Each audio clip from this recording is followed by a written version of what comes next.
ચાલો વિદ્યાર્થી મિત્રો, નમસ્તે. આપણે ધોરણ 5 સામાન્ય જ્ઞાનની સ્વાધ્યાય પોથી અને બોલપેન સાથે રાખવાની છે. તો આપણે દ્વિતીય સત્રમાં વિભાગ 2 યુનિટ નંબર 3 જે પાના નંબર 22 પર પહોંચ્યા હતા. તો તેમાં આપણે યુનિટ 3 જોઈશું. દરેકે પોતાની પાસે બોલપેન રાખવાની છે. હું અહીંયા જે પ્રમાણે તમને જવાબ ટીક કરાવું તે પ્રમાણે તમારે કરવાના છે સ્વાધ્યાય પોથીમાં. તો 21, કોર્ટ એ કઈ રમતના મેદાનનું નામ છે? તો વિદ્યાર્થી મિત્રો અહીંયા 3 ઓપ્શન આપેલા છે. એ બેડમિન્ટન, બી ક્રિકેટ અને સી ફૂટબોલ. તો તેનો સાચો જવાબ છે એ. તો ચલો સ્વાધ્યાય પોથીમાં એ છે એની બાજુમાં વાદળી કલરનું જો વર્તુળ આપેલું છે ત્યાં તમે ગોળ કરી દો, અંદર ઘટ કરી દો. આપણે આગળ કરતા હતા ને એ પ્રમાણે છે. તો કોર્ટ એ બેડમિન્ટન રમતના મેદાનનું નામ છે. રમત તો ઘણી બધી હોય છે, ક્રિકેટ, ફૂટબોલ, બેડમિન્ટન, હોકી હોય છે ને, દોડપકડ, કબડ્ડી, આ બધી રમતો તમે રમતા હશો. તો એ રમતોના અલગ અલગ નિયમો હોય છે, અલગ અલગ માપ હોય છે, અલગ અલગ નામ હોય છે. એવી જ રીતે બેડમિન્ટન રમતના મેદાનનું નામ કોર્ટ છે. પરીક્ષામાં ઉલટી રીતે પણ પૂછાઈ શકે. અહીંયા એવું આપેલું છે, કોર્ટ એ કઈ રમતના મેદાનનું નામ છે. કદાચ એવું પૂછાય કે બેડમિન્ટન રમતના મેદાનનું નામ કયું છે, તો પણ કોર્ટ. એટલે ફેરવીને પણ જવાબ તમે આપી શકો. 22, લંકાના રાજા રાવણ પાસે કયું વિમાન હતું? એ કુંભક, બી પુષ્પક અને સી કનિષ્ક. તો તેનો સાચો જવાબ છે બી પુષ્પક. તો પુષ્પકની બાજુમાં ગોળ છે ત્યાં ઘટ કરી દો. લંકાના રાજા રાવણ પાસે પુષ્પક વિમાન હતું. જો વિમાનો છે ને, આધુનિક શોધ નથી. પહેલાંના સમયમાં, પ્રાચીન સમયમાં જ્યારે રાજા રામ થઈ ગયા એ સમયમાં પણ વિમાનો હતા.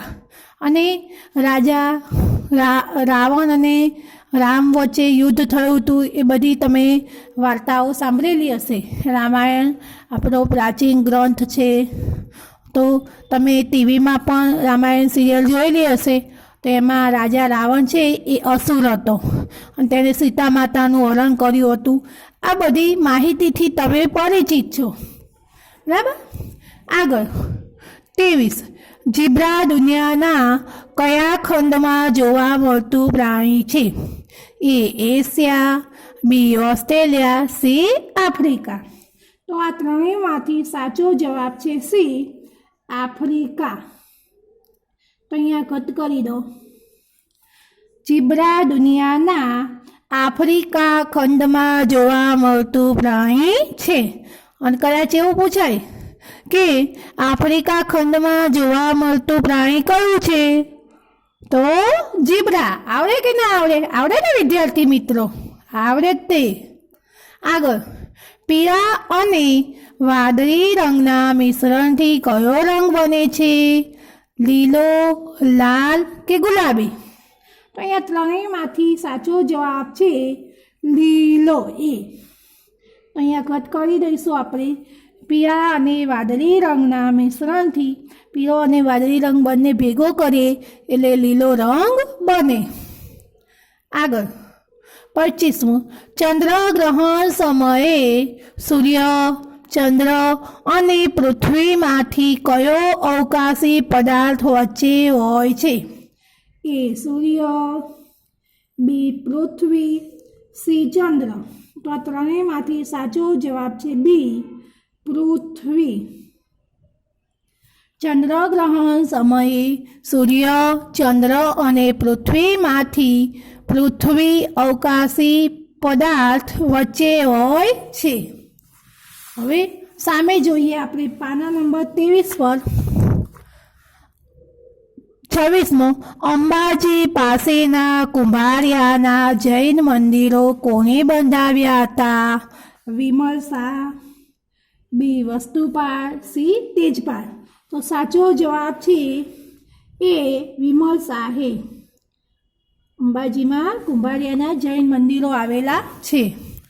તમે જ ક્યારેક અંબાજી જાઓ ત્યારે આ કુંભારિયાના જૈન મંદિરો જોજો જરૂર. તો એ વિમલ શાહે બંધાવ્યા હતા. આગળ, રવિન્દ્રનાથ ટાગોરના કયા કાવ્ય સંગ્રહને નોબેલ ઇનામ મળ્યું છે? રવિન્દ્રનાથ ટાગોરનું નામ સાંભળેલું તમે? આપણા રાષ્ટ્રગીત જન ગણ મન એના રચયિતા કોણ હતા? તો રવિન્દ્રનાથ ટાગોર. જાણો છો ને? આપણે ખરેખર જાણવું જોઈએ, જનરલ નોલેજ. તો અહીંયા રવિન્દ્રનાથ ટાગોરના કયા કાવ્ય સંગ્રહને નોબેલ ઇનામ મળ્યું છે? તો જવાબ આવશે તેનો સાચો બી, ગીતાંજલિ.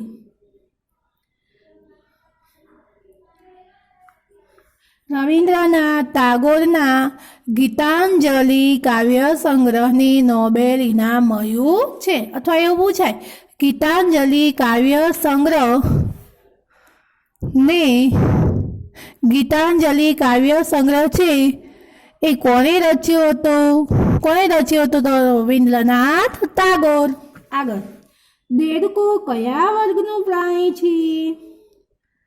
સસ્તન, મત્સ્ય કે ઉભયજીવી? તો ત્રણેયમાંથી સાચો જવાબ છે ઉભયજીવી. તો અહીંયા આપણે ટીક કરીશું ઉભયજીવી. દેડકો એ ઉભયજીવી વર્ગનું પ્રાણી છે. આગળ, 29મો, બિહારમાં સાબર અને જંગલી ડુક્કરો માટે કયું અભયારણ્ય આવેલું છે? સારિસ્કા, હજારીબાગ કે કાજીરંગા? અહીંયા 3 ઓપ્શન આપેલા છે. તો સાચો જવાબ છે હજારીબાગ.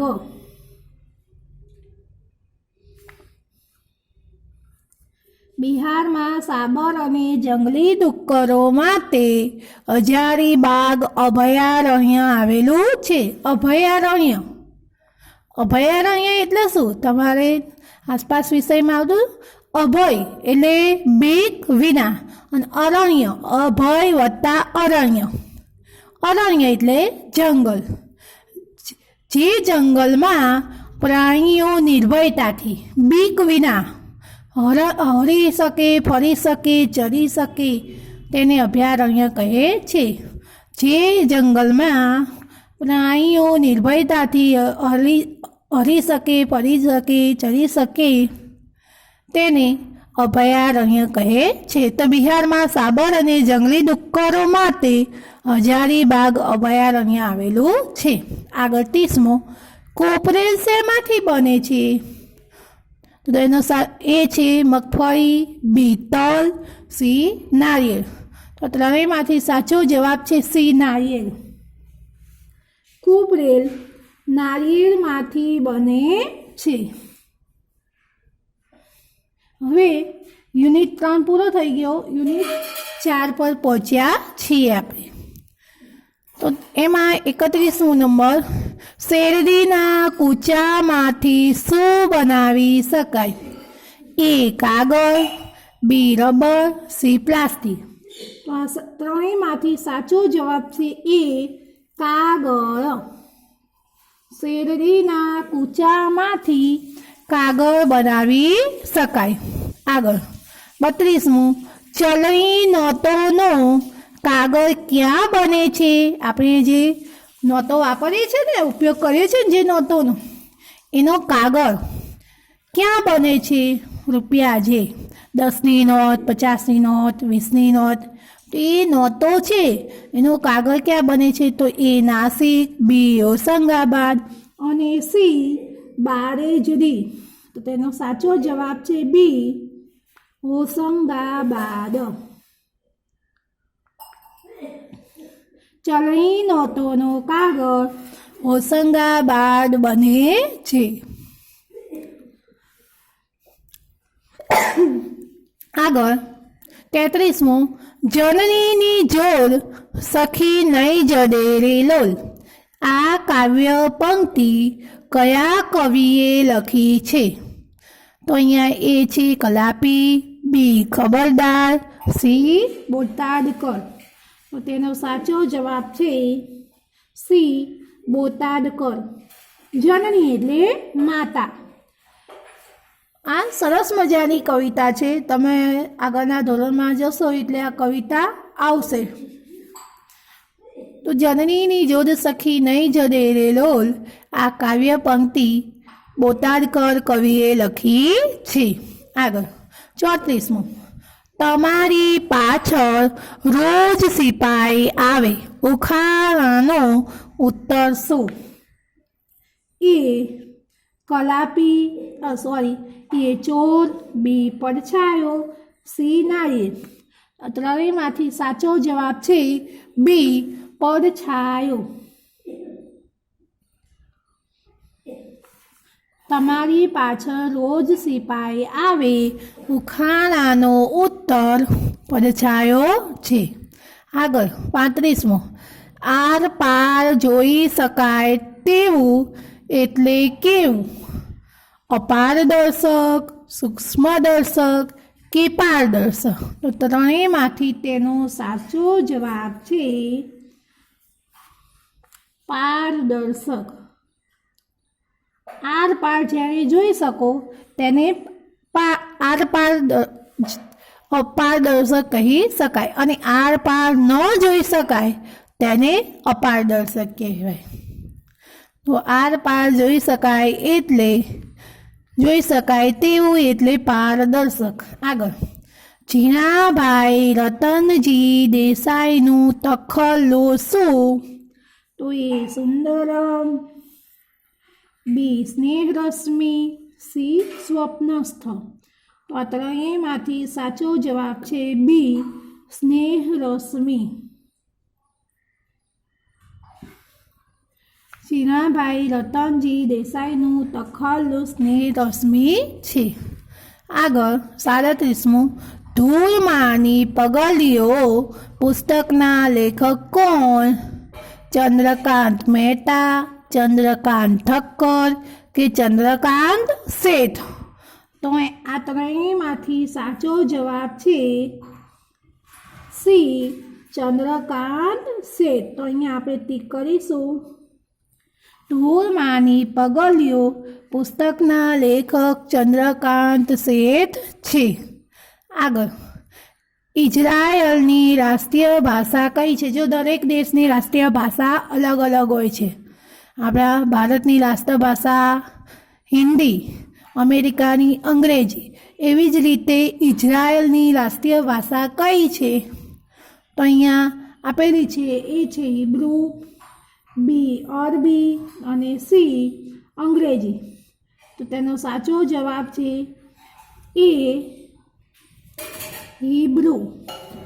ઇઝરાયલની રાષ્ટ્રભાષા હિબ્રુ છે.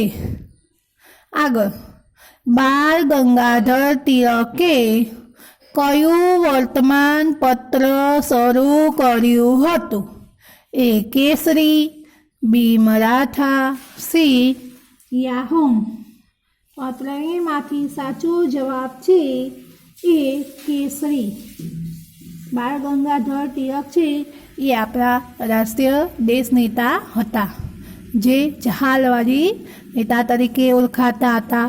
અત્યારે આપણે વર્તમાન પત્રો આપણે વાંચીએ છીએ ને રોજ, દિવ્ય ભાસ્કર, પછી ગુજરાત સમાચાર, સંદેશ, એવી રીતે એ સમયે બાળ ગંગાધર તિલકે કેસરી નામનું વર્તમાન પત્ર શરૂ કર્યું હતું.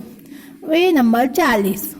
હોકાયંત્રની શોધ કયા દેશમાં થઈ હતી? હોકાયંત્રનો ઉપયોગ આપણે વિમાનમાં થતો હોય છે. દિશાઓ જાણવા માટે. એ ભારત, બી ચીન, સી મિસર. આ ત્રણેયમાંથી સાચો જવાબ છે બી ચીન. હોકાયંત્રની શોધ ચીન દેશમાં થઈ હતી. તો અહીંયા આપણે ટીક કરી દેવાનું છે. પછી હવે આપણે પાછળ જોઈશું પાન નંબર 24 પર. Unit number 5. એમાં 41મો છે પ્રથમ એશિયાડ રમતોત્સવ કયા દેશમાં રમાયો હતો? એ ચીન, બી ભારત, સી શ્રીલંકા. તો આ ત્રણેયમાંથી સાચો જવાબ છે બી ભારત.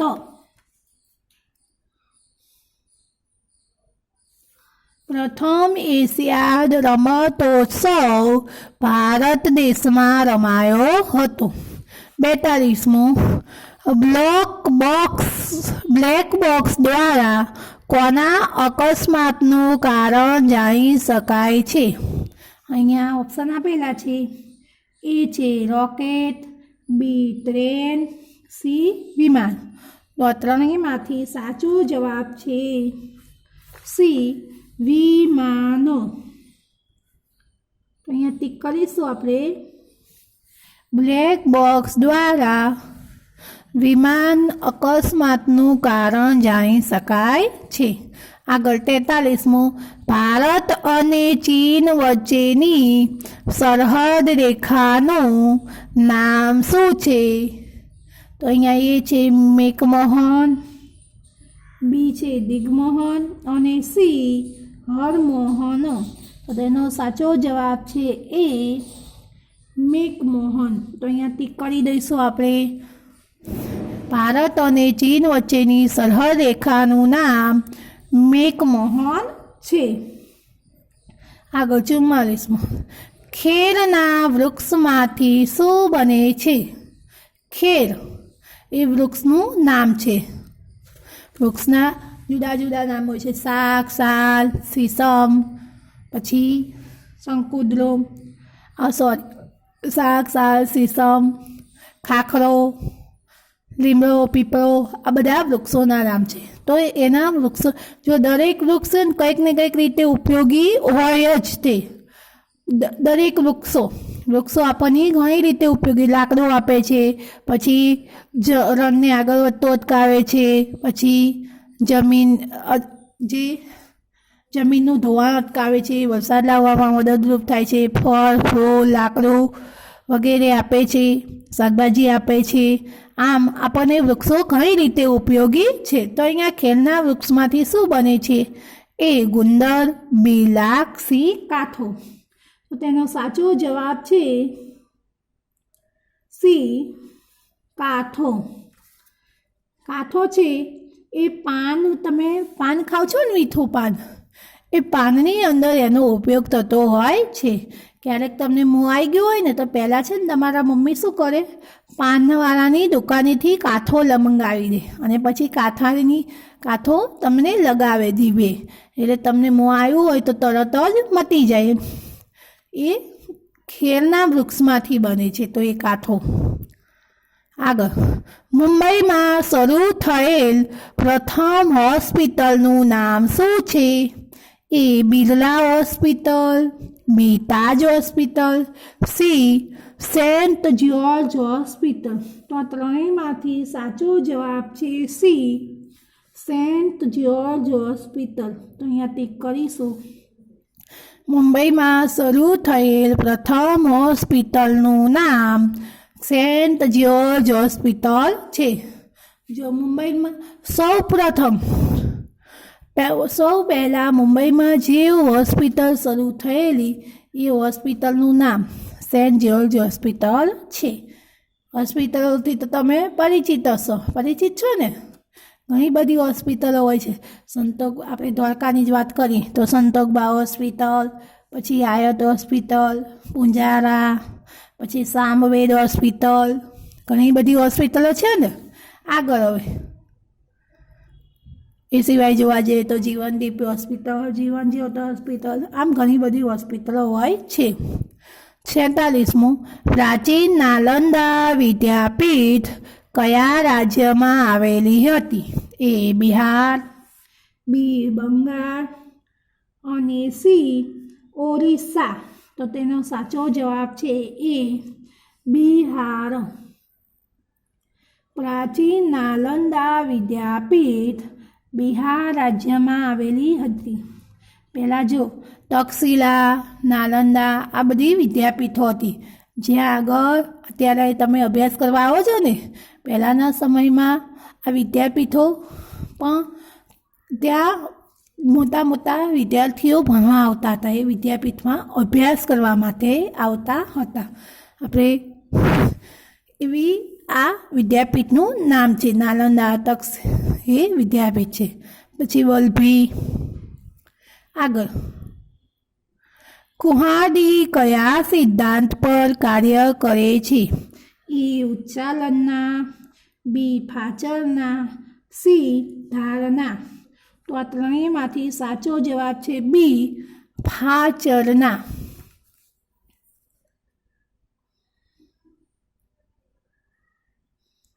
અહીંયા ટીક કરીશું. કુહાડી ફાચરના સિદ્ધાંત પર કાર્ય કરે છે.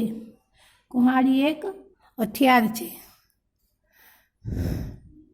જો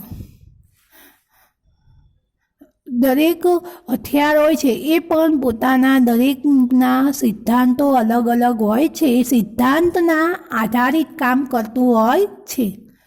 આગળ, ગેટવે ઓફ ઇન્ડિયા ક્યાં આવેલ છે?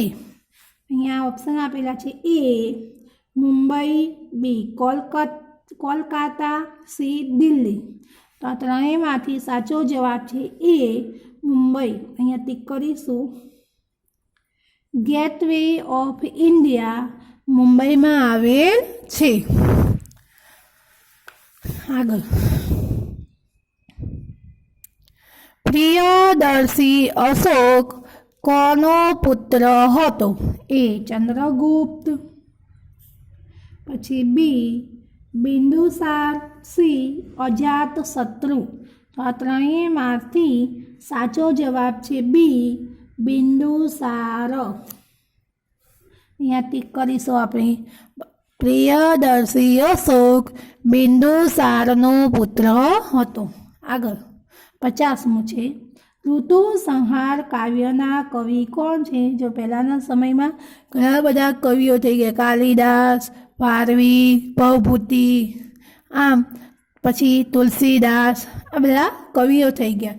એમણે ઘણા બધા ગ્રંથો રચ્યા છે, ઘણી બધી કવિતાઓ, કાવ્ય સંગ્રહો પણ રચ્યા છે. તો એવા જ એક કવિ છે કાલિદાસ, જે બાળપણમાં ખૂબ જ મૂર્ખ હતા. જે ડાળી પર બેસે એ જ ડાળી કાપે, એવા મૂર્ખ હતા એ કાલિદાસ. તો એ કાલિદાસ પણ કવિ થઈ ગયા. જો તો એ કવિ ઋતુસંહાર કાવ્યના કવિ કોણ છે? તો એ છે કાલિદાસ. અહીંયા કાલિદાસની બાજુમાં ગોળ આપ્યું તે આપણે ટીક કરીશું. તો ઋતુસંહાર કાવ્યના કવિ કાલિદાસ છે. અથવા એવું પૂછાય, કાલિદાસ કવિએ કયો ગ્રંથ રચ્યો છે? તો ઋતુસંહાર. આવડે ને? હવે આપણે યુનિટ 6 જોઈએ. 51મું, ગ્રંથ સાહેબ કયા ધર્મનું ધર્મ પુસ્તક છે? જો દરેક આપણે ત્યાં જુદા જુદા ધર્મ છે અને જુદા જુદા સંપ્રદાય છે, જુદા જુદા ધર્મના લોકો રહે છે.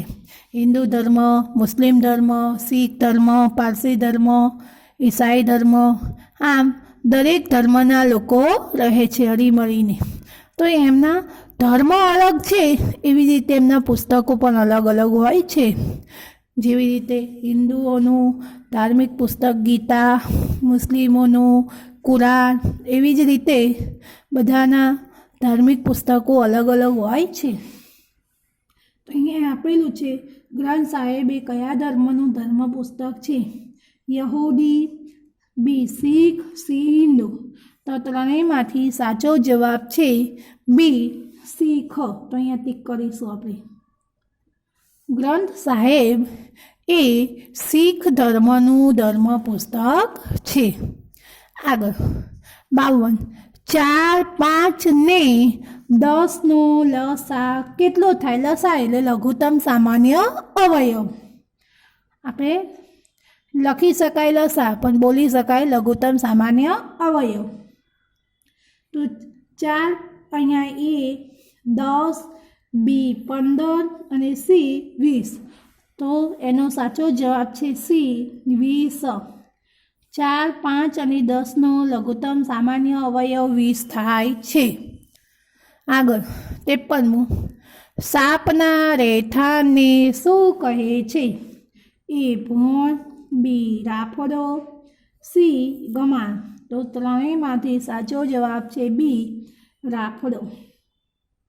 દરેકનું રહેઠાણ અલગ અલગ હોય છે, જેવી રીતે માનવીનું ઘર, પછી પંખીઓનું માળો, એવી જ પછી ગાય ભેંસનું કોડ, બકરીનું વાડો, એવી જ રીતે સાપના રહેઠાણને રાફડો કહે છે. અહીંયા ટીક કર્યું ને આપણે. આગળ 54. તાપી નદી પર કયું શહેર આવેલું છે? એ ભરૂચ, બી વડોદરા, સી સુરત. ત્રણેયમાંથી સાચો જવાબ છે સી સુરત. સુરત શહેર કઈ નદી પર આવેલું છે? તો તાપી નદી પર. એવું પણ લખી શકું. અહીંયા આપેલું તાપી નદી પર કયું શહેર આવેલું છે? તો સુરત. આગળ 55. ભારતનું કયું રાજ્ય સાક્ષરતામાં પ્રથમ નંબરે છે? સાક્ષરતા એટલે ભણવાની બાબતમાં. તો અહીંયા આપેલું છે એ કેરળ, બી ગુજરાત, સી પંજાબ. તો ત્રણેયમાંથી સાચો જવાબ છે એ કેરળ. ભારતનું કેરળ રાજ્ય સાક્ષરતામાં પ્રથમ નંબરે છે. સામે જોઈશું આપણે પારસીઓનું સૌથી મોટું યાત્રાધામ કયું છે? એ સંજાણ, બી ઉદવાડા, સી નારગોલ. તો આ ત્રણેયમાંથી સાચો જવાબ છે બી ઉદવાડા. પારસીઓનું સૌથી મોટું યાત્રાધામ ઉદવાડા છે. પારસી એ આપણા ગુજરાતમાં આવીને વસેલો એક ધર્મ છે. પારસીઓ જ્યારે એમના દેશમાંથી એમને કાઢી મૂક્યા ત્યારે આપણા ગુજરાતના દરિયા કિનારે આવીને તેઓ ઊભા રહ્યા. કેમ કે અજાણી વ્યક્તિ ડાયરેક્ટ તો આપણે આપણા પાડોશીના ઘરે જવું હોય તો પહેલાં તો એમની રજા લેવી પડે ને, ડાયરેક્ટ ઘરમાં ઘૂસી જવાય. મહેમાન આવે, મહેમાનને 2-3 દિવસ રહેવું હોય, 2-4 દિવસ, અઠવાડિયું, તો એ ફોન કરીને પૂછે ને. એવી જ રીતે પારસીઓ આવ્યા પછી દરિયા કિનારે રોકાયા હતા અને પછી આપણા ગુજરાતના રાજાને તેમણે તેમના જે મુખ્ય મંત્રી, જે મુખ્ય હતા ને વ્યક્તિ, સરદાર, એ આવ્યા અને પછી એમણે કહ્યું કે તમારા ગુજરાત રાજ્યમાં અમને સ્થાન આપો રહેવા માટે. પછી આપણા ગુજરાત રાજ્યના રાજા હતા ને એમણે શું કર્યું ખબર? એક થાળીમાં દૂધનો ગ્લાસ ભર્યો અને એ મોકલાવ્યો. એટલે એ કહેવાનો અર્થ એ કે અમારા રાજ્યમાં વસ્તી ખૂબ જ છે. જેવી રીતે આ ગ્લાસમાં દૂધ છલોછલ ભરેલું છે એવી રીતે અમારા રાજ્યમાં વસ્તી છલોછલ છે, એટલે જગ્યા નથી. પછી પારસીઓએ શું કર્યું? એ મુખ્ય જે સરદાર હતો ને એની અંદર સાકર નાખી અને પાછો મોકલ્યો એ ગ્લાસ. પછી જ્યારે આપણા રાજાએ એ દૂધ ચાખ્યું ને તો ગળ્યું લાગ્યું. દૂધમાં સાકર નાખે એટલે ગળ્યું લાગે. એટલે પછી એ લોકોનો કહેવાનો અર્થ એવો હતો કે જેવી રીતે દૂધમાં સાકર ભળી જાય એવી રીતે અમે તમારા રાજ્યમાં ભળી જઈશું. અને ખરેખર પારસીઓ ક્યારેય જો ગમે તેવું તોફાન થાય, કોમવાદ હોય, ગમે તેવું હોય ત્યારે પારસીઓ ક્યારેય ઝઘડતા નથી. એ અત્યાર સુધી એ લોકો રહે છે, ખૂબ જ શાંતિથી રહે છે. એમની ખાસિયત છે. આગળ 57. ભાખરા નાંગલ બંધ કેટલા મીટર ઊંચો છે? એ 126, બી 206 અને સી 226. તો ત્રણેયમાંથી સાચો જવાબ છે સી 226. ભાખરા નાંગલ બંધ 226 મીટર ઊંચો છે. આગળ 58. સૂર્યમંડળનો સૌથી દૂરનો ગ્રહ કયો છે? એ યુરેનસ, બી પ્લુટો, સી નેપચ્યુન. તો આ ત્રણેયમાંથી સાચો જવાબ છે બી પ્લુટો. સૂર્યમંડળનો જે 9 ગ્રહો છે એમાંનો સૌથી દૂરનો ગ્રહ પ્લુટો છે. આગળ 59. સ્વસ્થ વ્યક્તિના શરીરમાં કેટલા ટકા પાણી હોય છે? એ 50, બી 60, સી 70. તો ત્રણેયમાંથી સાચો જવાબ છે બી 60 સ્વસ્થ વ્યક્તિના શરીરમાં 60% પાણી હોય છે. આગળ 60મું, કયું તારા જૂથ અંગ્રેજી અક્ષર W જેવો આકાર બનાવે છે? એ બ્રુકસીસ, બી રોહિણી, સી શર્મિષ્ઠા. તો ત્રણેયમાંથી સાચો જવાબ છે શર્મિષ્ઠા. શર્મિષ્ઠા તારા જૂથ અંગ્રેજી અક્ષર W જેવો આકાર બનાવે છે. તો હવે આપણે યુનિટ અહીંયા પૂરા થાય છે. યુનિટ આપણે 3, 4, 5, 6 એટલે સુધી આપણે ચલાવીએ છીએ. તો તમારે તમારી નોટબુકમાં આ ત્રણેય જો 3, 4, 5 અને 6 આ ચારે 4 યુનિટ નોટબુકમાં સારા અને સુંદર અક્ષરે 2 વખત લખવાના છે. ફક્ત 2 વખત ઘરેથી ગૃહ કાર્યમાં. જેમાં સૂચના મેં પહેલી વખત લખાઈ હતી ને એ લખવાની છે તમારે. જો હું એક વખત અહીંયા બોલી જાઉં છું. નીચેના પ્રશ્નોના ઉત્તર માટે આપેલા વિકલ્પોમાંથી સાચો વિકલ્પ પસંદ કરીને તેનો ક્રમ અક્ષર ચોરસમાં લખો. આ સૂચના તમારે લખવાની છે.